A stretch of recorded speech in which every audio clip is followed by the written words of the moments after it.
Hello, everyone, and welcome back to a new episode of the Winning in Professional Services podcast.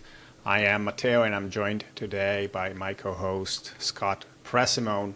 And today we are going to be covering a simple but interesting topic for professional service companies that need to drum up new business relatively quickly, and when marketing may not be the best solution for this particular exercise to achieve this particular goal. And so today we're going to be talking about what are the low-hanging fruits to get new clients in, say, the next 30 to 60 days for professional service companies, both in a B2B or a B2C setting. And the reason why we are talking about this, and actually this is a topic that I suggested to Scott, and the reason I suggested it to Scott is because from my experience, I've seen professional service companies in the past maybe not reaching their quarterly revenue goals and starting to panic a little bit and getting a little desperate with, what new tactics should they implement to quickly generate new leads, or mostly just building up new pipeline to sort of make up for the lost revenue or the revenue goals that they didn't meet for the previous quarters. But from my experience, what happens when companies, not only professional service companies, but in general companies, are into this situation of not reaching the revenue goals and thinking about what should we do to sort of make up for those goals we didn't meet in previous months. They end up coming up with convoluted plans, sometimes too complex things that will potentially even take months before bearing fruits after being implemented. And so what we really want to try to do today is try to talk about and present a couple of ideas that professional service companies specifically can implement today to essentially try to generate new revenue and new pipeline as quickly as possible. But first, before we jump into our two solutions, I just want to ask Scott about his personal experience with working with professional service companies that might have found themselves into the situation of panicking after not maybe having reached their revenue goals. Yeah, I think, Matteo, that when you find yourself in this situation where you're not going to hit a goal, people don't necessarily make the best decisions. So as you said, sometimes it becomes a way out there idea. Sometimes it becomes a, just long shot ideas because you want to be doing something. And sometimes I think in the worst case scenario, you're actually hurting yourself in the long term. So for instance, you might say, hey, let's send out a whole bunch of emails and just go crazy with something, or let's throw up some ads and spend this much money on that. And in some cases, that's actually hurting you. Or maybe it's telling the salesperson to do some crazy stuff in hopes to drum up some business ASAP, right? And that can also hurt them the following month because they've already sort of burned some of their bridges, or they've really tried to push people into stuff that they weren't ready for.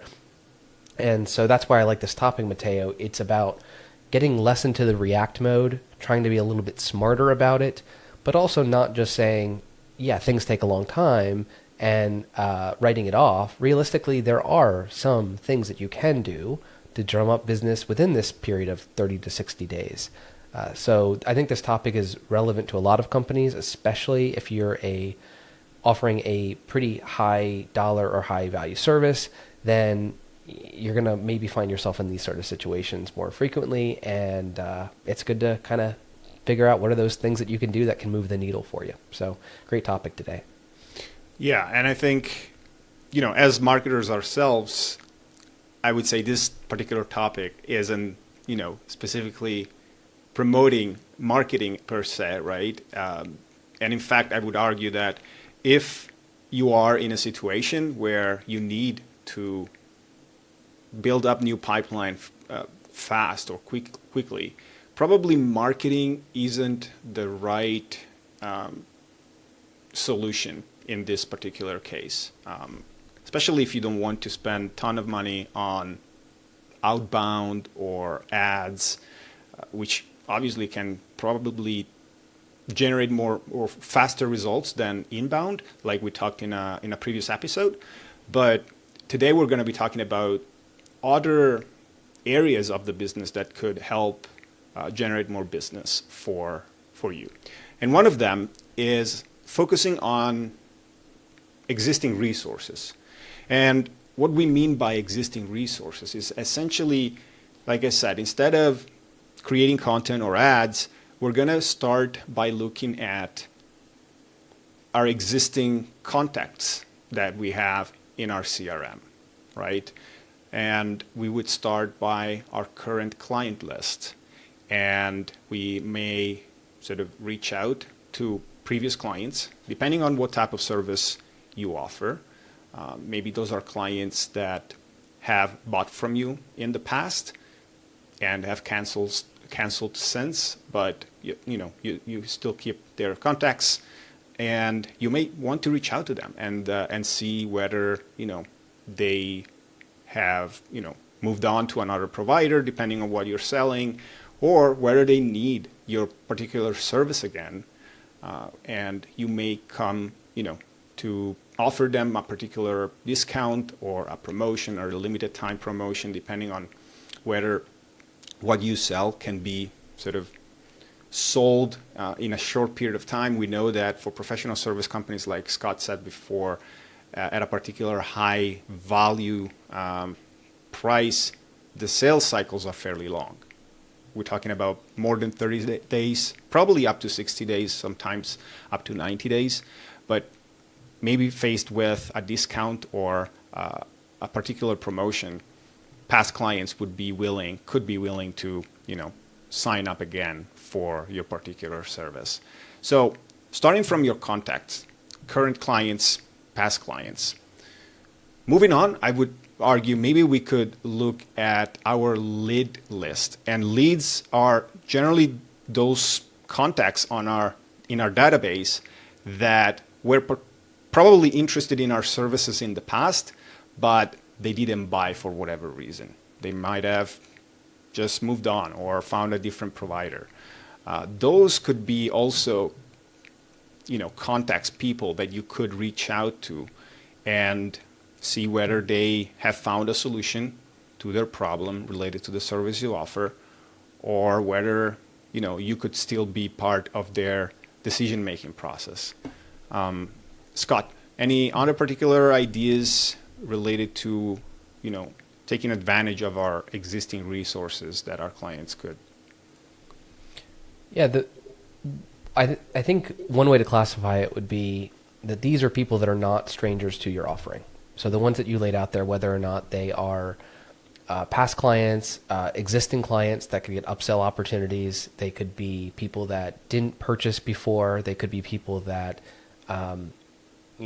ghosted you, let's say, right? Ghosted your sales team.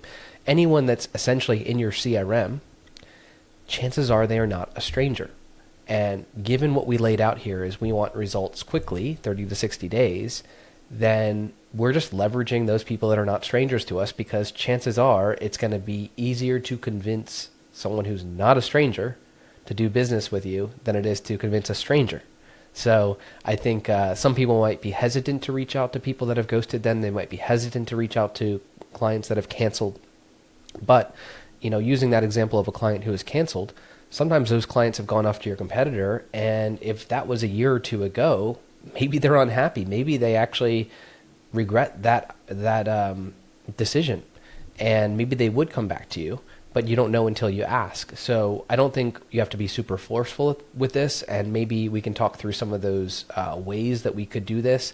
But I just want to summarize again that what we're talking about is just looking at our CRM, categorizing these different people, and then trying to make sure that we're sending messages to them. And I think you were recommending primarily email messages, but let's say, how can we get in touch with them and just see whether or not any of them would get value from our services?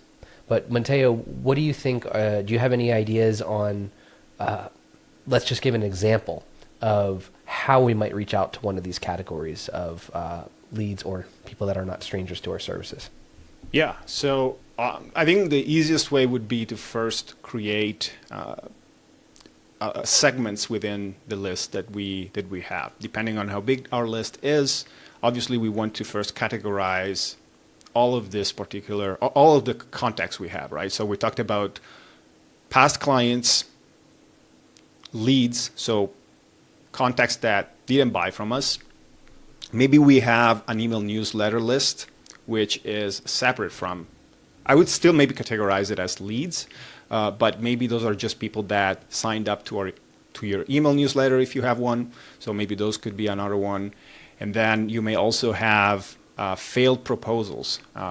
Maybe those are slightly different than leads. Leads could have been people that you were not even able to get to the proposal stage, and maybe you have other contacts that got to the proposal stage, and then for a reason or another, they just decided to go with a different provider.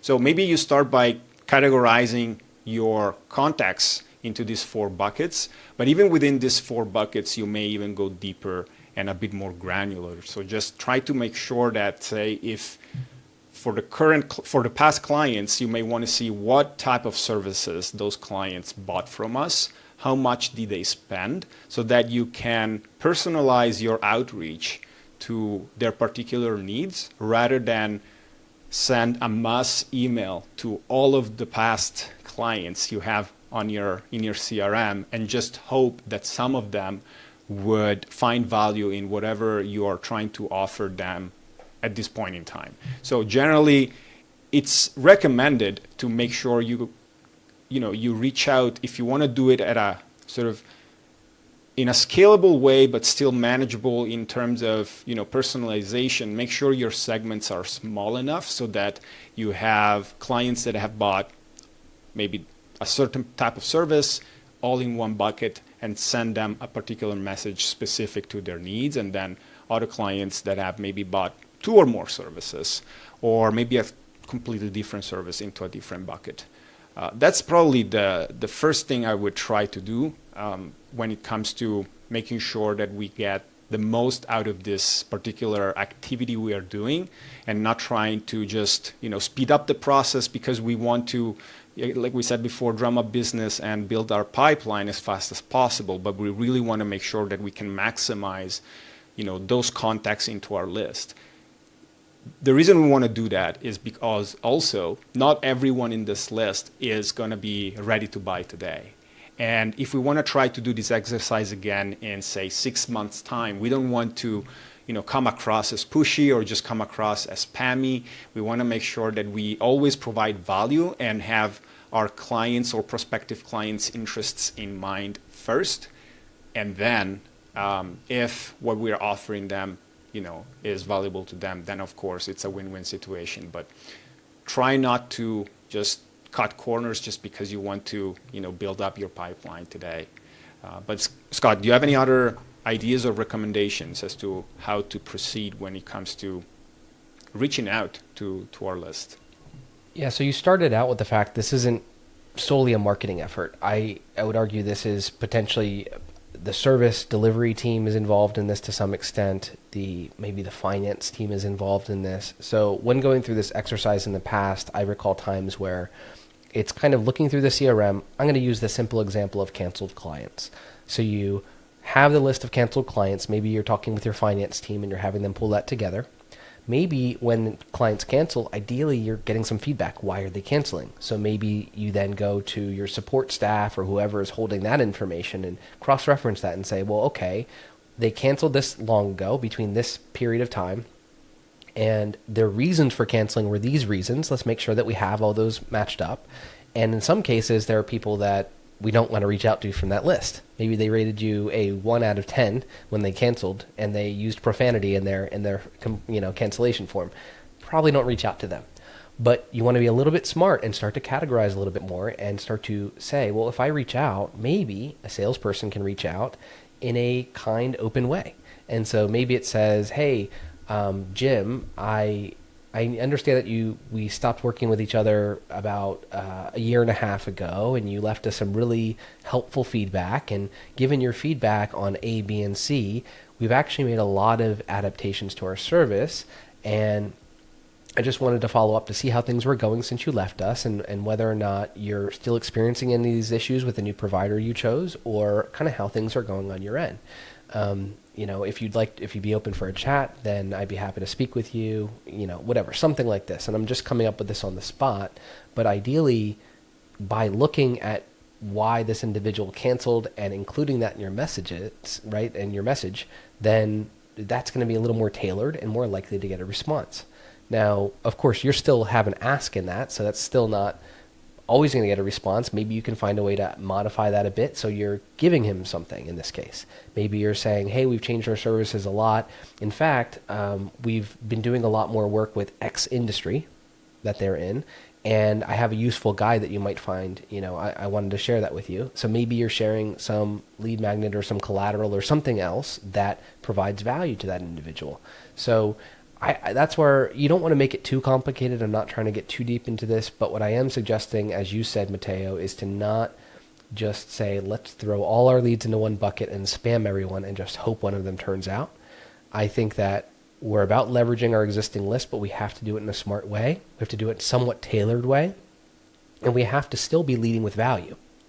Because if we're just basically saying, hey, are you ready to buy again now? Or, hey, you canceled, can you buy now? Or, hey, you ghosted us a long time ago, ready to buy now? That's probably not going to work either.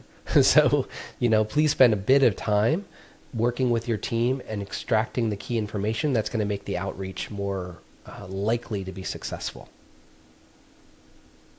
Yeah, I like it. And honestly, I think maybe an advantage of taking this approach is that by segmenting your list and by speaking more on a one-on-one basis with your list, most likely you don't have thousands of contacts on your list. So you probably can also schedule a few calls with some of your prospects on each particular list segment.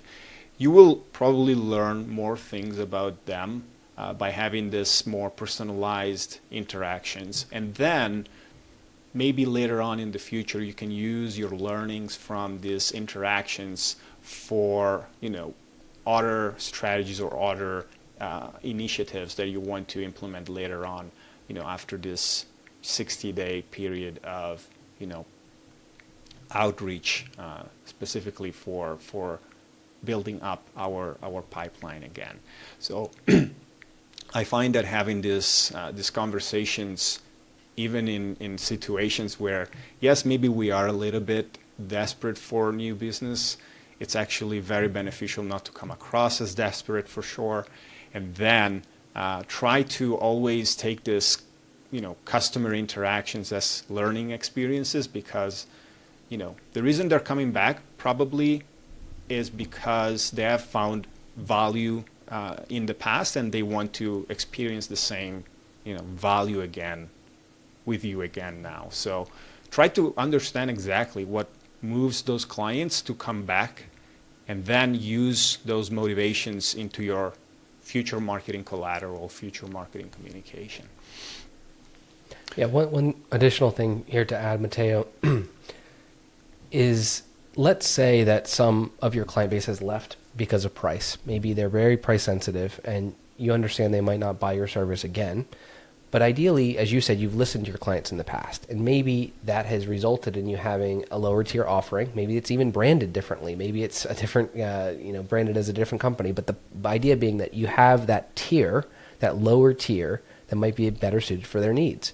You're not maybe super likely to get them back at the super high value, but potentially you can get them back on a lower tier plan.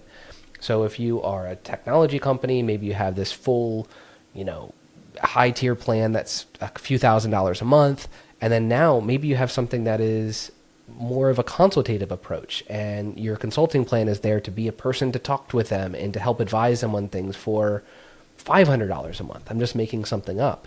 But that could be, well, hey, we know that this particular person is price sensitive. We know that they're probably not going to buy our $5,000 per month service, but they might be interested in our relatively new $500 per month service. Is it perfect? I mean, is that going to make you millions of dollars back? No, but that is something. And I think that it plays back to you have to be providing value. And so you don't want to come across as desperate. Instead, you want to come across as doing something that provides them with value, right? Mm-hmm. It's something they didn't have before. It's something, an option they didn't have before. Now you are offering the option, and now you want to help them, and it's mutually beneficial, right? So tailoring that message like that, I think, might be a helpful start. Do you think there's maybe an opportunity to increase prices rather than offering a lower price to returning clients? Is there any situation where that could be an option? Yeah, of course. I mean, to be honest, I don't like discounts. I mean, for my particular use case, I never offer discounts. I only offer different scope of services. And so that's what I was referring to, that particular thing of not saying come back and we'll give you 20% off. I think it's way more of come back and we've tailored something more that fits your budget. I think that's a different way of going about it. But to your point, Matteo, on the price increase thing, I have seen this work where existing, let's say a company is struggling because prices have been going up, right? Labor costs have been going up. Everyone's kind of hit by this whole inflation across the board, right? And sometimes you just have to raise your prices, right? And so this isn't necessarily about a campaign or promoting to past clients about how your prices increase, but instead, sometimes you have to go to your existing client base and you have to be straight with them and say, hey, look, we have to raise our prices by 20%. We're going to make sure that we give you some options. If you really need to keep your price the same, we can give you a more reduce the scope a little bit and still make sure we hit that price point.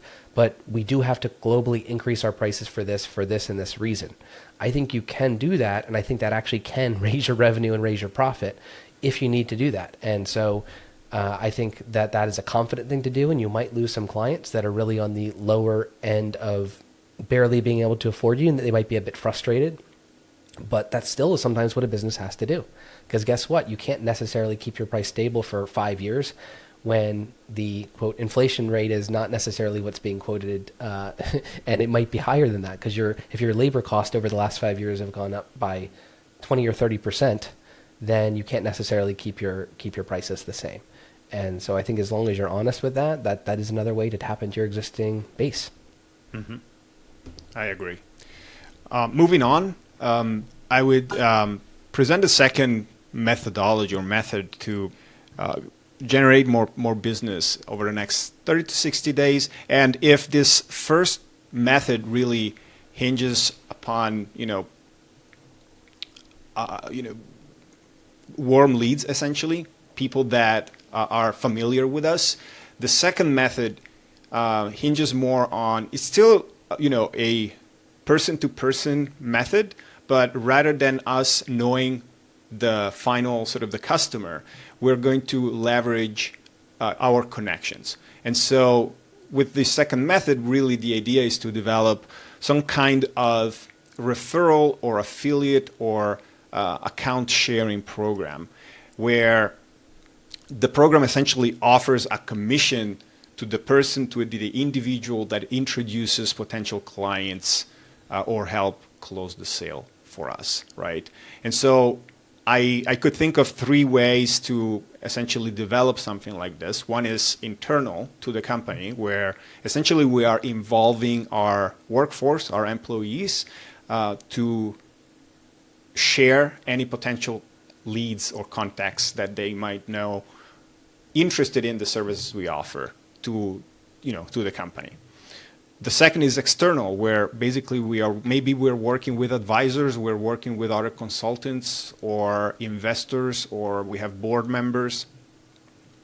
We let them know, and if those advisors or investors work with other clients that might be suited to the services we offer, let's let them know that if they end up signing up for one of our services, they're going to get some type of commission from us. And lastly is more community-based. So as business owners, we might be part of our local chamber of commerce or other entrepreneurial or business organizations in our community, in our towns, and make sure that also people in those communities are aware about our referral or affiliate program, so that even in those cases, if they end up referring to us other companies that will end up buying, they will get a commission based on maybe the revenue over the first 12 months, or some type of one-time commission as soon as they sign up, or even just because they have scheduled a call with us, they might just get some type of monetary incentive as well. Scott, any thoughts about this? Yeah, Matteo, I'm curious, you mentioned internal, so that's employees, external, that's advisors, consultants, board members, and then community or communal or this broader group. So what about the existing happy clients? Do they fit into the external group, would you say? Yeah, I would probably put those into maybe a similar bucket as externals. Yeah, but I don't know. I haven't thought about it, but I would probably put them on the external bucket for sure. Maybe you want to create either a separate referral program for existing clients. It all depends on what type of service you offer, and if you're a B2B and maybe your B2B clients work with other B2B companies that might be interested in your particular services, then it would make sense to have a similar referral program as your external contacts or external group of people, such as advisors and consultants. Or maybe you just want to have an entirely different one. But yes, I would definitely include existing clients into the mix for sure. That's a great idea. Yeah, I just imagine that being one of the lowest hanging fruit. And to your point, Matteo, it does depend if you're B2B, if you're B2C, what type of clients you're working with, whether or not they'd ever refer some other business to you. But I'm just thinking that if they like your services, no matter what they're doing, if they bought your services, if they know other people that might want to buy your services, then we do want to leverage them. So just a thought that I have on this is that ideally you have some sort of review process. So meaning that you have your clients or your customers review your services. And so for those clients of yours that are quite happy, you might that's a nice little signal to tell you, hey, they gave you a 5 stars, or they left you a Google review, or they filled out some NPS survey that you sent out to them, or if you're doing ticketing systems of some sort, they gave you a great satisfaction on a ticket recently, right? These are ways that they're raising up their hand saying, I love you guys. Right? So you might as well say to them, oh, by the way, I'm not sure if you're aware of our referral program. And that's what you kind of slide in that idea of, obviously we love if you could refer people to us, and we know we don't need to pay you for that. But I do want to let you know that there is a bit of an incentive program that we have in place where this is how the program works, in case you can think of anybody. So I would maybe leverage that group as much as possible. Another way to do that, if that is the case and you have some sort of ticketing system, would be to include that on email signatures of your staff. So it might just be under their email signature where it says, did you know you can get paid to refer business to us? ? Right? Anything that makes it, I'd say, not super salesy, but as obvious as possible. Because if someone's seeing it in an email signature, they're probably going to skim past it. But if they see the term paid or they see this, be careful with this because you don't want to be marked as a spam filter because you have certain words in those, but still consider putting it in the email signature of your staff, of your business development or sales team. You should just make sure that you're getting it out there as much as possible, that you have a referral program. So those are just a couple ideas. Any other thoughts though, Matteo? Oh, maybe another idea could be to try and gamify the referral program.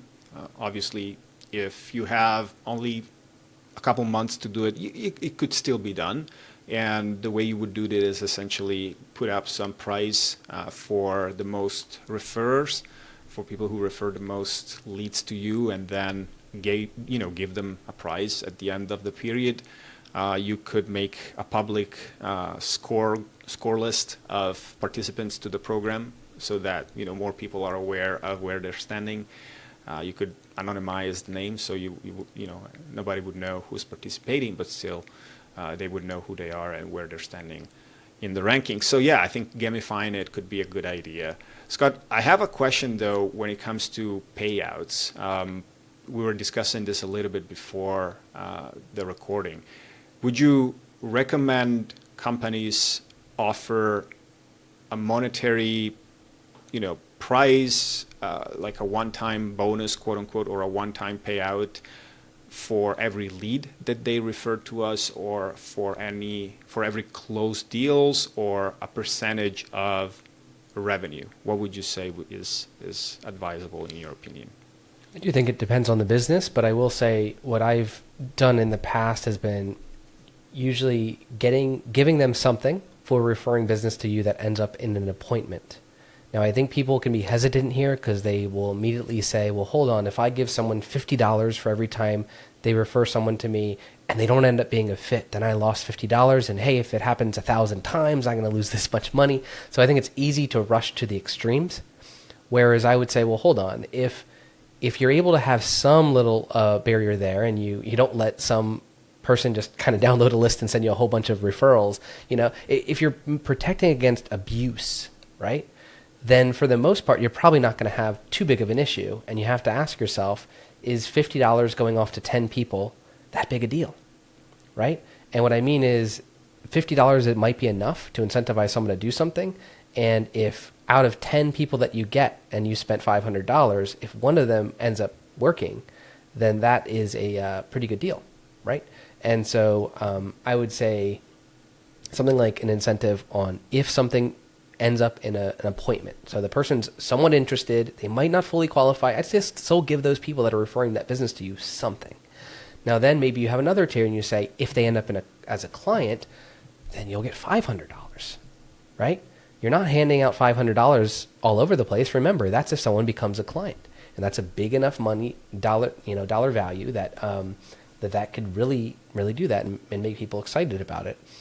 And then to your point about gamifying it a bit, I think that I probably wouldn't rush to gamify something in a 1 or 2 month period, but what you could do is if you open up and release a referral program, but then you have some end of year thing where it's like your top refers kind of get some emails saying, hey, look, you get a chance to win a trip to XYZ or to a local sports game or whatever it may be, something that people find interesting in your area that might be worth $2,000 or $3,000, like something that's really big. Well, you might have the budget to spend that one time a year.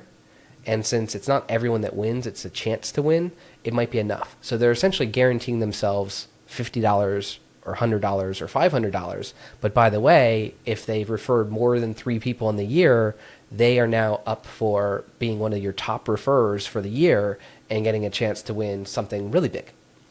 And, again, the reason I think that could work, Mateo, is because that way you're not rushing out some referral program that's going to end or some gamified thing that's going to end in a month, and that just like kind of gets you past it. Instead, you're thinking more long-term, because this should be an ongoing referral program. And ideally, you get a few referrals in month 1 and 2, but ideally you get some in month 3 and month 4 and month 5 and month 6 as well.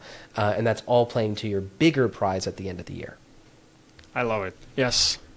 It's a great way, I would say, from experience working with companies that have created their own referral programs.